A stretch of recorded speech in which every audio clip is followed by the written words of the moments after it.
Hi, good evening. Can you guys hear me? I'm Robin of FoodLink Foundation, and I just want to do a quick exercise with you here today. First thing is, how much did you spend on food yesterday? Just think about it. Breakfast, lunch, dinner. Okay, for me, I had yogurt for breakfast, that was $12. Salad for lunch, $88, and then I splurged a little on dinner with a friend, $500. So a total of $600. You know, you may have spent more than me, you may have spent less than I did, but the most impoverished 5% in Hong Kong spend almost half of their monthly expenses on food. And how much is that? $30. $30 every day to have all their food needs met. Now, almost 500,000 people in our city spend less than $120 a day on all their needs: food, housing, clothing, transportation, communication. 120, that's 500,000 people in our city. Now, Hong Kong is one of the world's richest cities. We have abundance of real estate everywhere, and I'm at fault too. I'm also part of the industry, but we're ranked number 4 in terms of the number of billionaires we have per capita.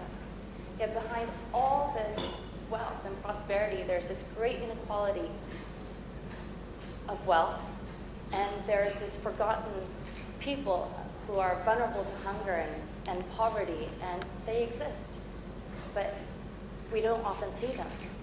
And that's where the saying comes from: out of sight, out of mind, but they're there. In fact, 1 in 5 children in Hong Kong live in poverty, and 1 in 3 elderly people live in poverty. That's almost 300,000 people, elderly, that are living in poverty in our cities. And you and I, well, we get to eat out on average 6 times a week at one of Hong Kong's 200 restaurants. And Hong Kong, being the best at what we do, we're also the best at generating food waste, much more so than our neighbors. In Hong Kong, each person generates 0.47 kg of food waste per person per day. How much is that? I have a prop. It's 43 of these per person per day in Hong Kong. This is how much food waste we're generating. And at the same time, our 4 largest supermarkets are throwing away 29 tons of edible food every single day that can feed 48,000 families. And where's it all going? Into our landfills. 3,600 tons of food waste is being disposed of into our landfills every day. And in 5 years, our landfills will have reached maximum capacity. How much are 3,600 tons? Well, it's not 1, it's 8 747s. The equivalent weight of 8 747s of food waste is thrown into our landfills every single day. Yet we have all these buffets. So that's where FoodLink comes in. We got our humble beginnings in 2001, where our founder, after a simple meal, looked over at the excess food at the end of a buffet and asked, "Where's all this food going?"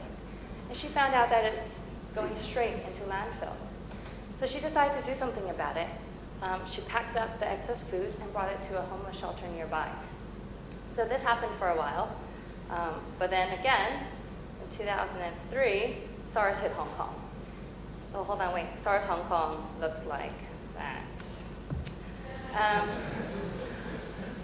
Well, now the hotels are now reluctant to give away the food waste because of health and safety liabilities. But undeterred, our founder decided to relaunch the initiative in 2009 with the help of family and friends.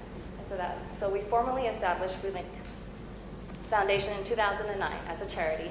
And our mission is twofold. The first is to provide nutritious and healthy meals to people of need in Hong Kong. And the second is to reduce wastage from the food and beverage industry. So while we're reducing hunger, we're also reducing the pressure on our landfills. And FoodLink acts like a bridge. We basically collect surplus food from donors, and we send it off to charities. So we're just the bridge that connects the supply to the demand. A little bit about our operations. We have a very lean team of 5 people. But with 5 people, we're able to pick up almost 2 tons of food and that can feed 8,000 people at a cost of $5.30 per meal. On top of that, we're also picking up and redistributing 10,000 packs of bread per week. Excess bread that would just end up in landfill if we didn't pick it up. So besides bread, what else are we picking up? We pick up dim sum, pastries, fruits, pork chops, lamb chops, steaks, grilled shrimp, grilled lobster, you name it. And a lot of this stuff is things that you would normally see at a hotel buffet, and that's because that's where we're getting our food from. Buffets from hotels, clubs, and canteens. Now, the FoodLink model is a very innovative model because it doesn't exist anywhere else with hot food. A lot of countries do bread, but with FoodLink, we've had to figure it out on our own because we didn't have a model to replicate. So we've had to come up with our own hot food proprietary food handling system. And it's taken a few years, a lot of trial and error, but we figured out how to best protect our food donors as well as our end users from any health and safety liabilities. And so along every step of the way, food and safety standards are kept to the maximum so that nobody falls sick. So from pickup all the way to when the food is being served, our food handling is the same as any 4 or 5 star hotel. And we're also endorsed by the Environmental and Protection Department as well. So where's this food going to? Well, FoodLink works with 46 different local charities that serve the community, the people in our community. So that includes asylum seekers, street sleepers, the elderly, children, abused women and children. We work with disabled children. We work with children with terminal illnesses. So anybody who has food needs in our community can apply to FoodLink for food assistance. Now recently, I went on a bread distribution. We went to see, not this old lady, but an old lady. She lived in Samsoibo. She was 86 years old. And she lived in this partitioned room. You walk in, and you can touch all 4 sides of her room, just like that. Tiny, tiny room. She was by herself. She's 86 years old. I was just chatting with her. And she relies very heavily on one of our beneficiaries for her to dispense her medication and her food needs, which they bring to her every single day. So I sat with her, I was chatting with her, and then I took out a piece of bread, and I gave it to her.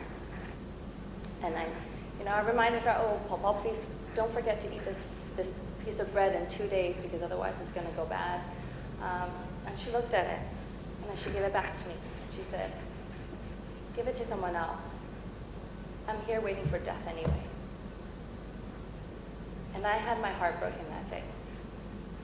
And it reminded me of something that Mother Teresa said. Being unwanted, unloved, uncared for, forgotten by everybody, I think that is a much greater hunger, a much greater poverty than the person who has nothing to eat. Poverty is much more than a simple hunger. And the limits of growth that we're facing today in Hong Kong, they look like this. It's a poverty of love for our environment and our community. It is a poverty of equality, a poverty of empathy. We have to take off our blinders. And after today, I hope these issues are now a little bit less out of sight and will hopefully never be out of mind. We at FoodLink, we're here to ensure, our vision is to ensure that every needy person in Hong Kong has access to a healthy and hot and nutritious meal.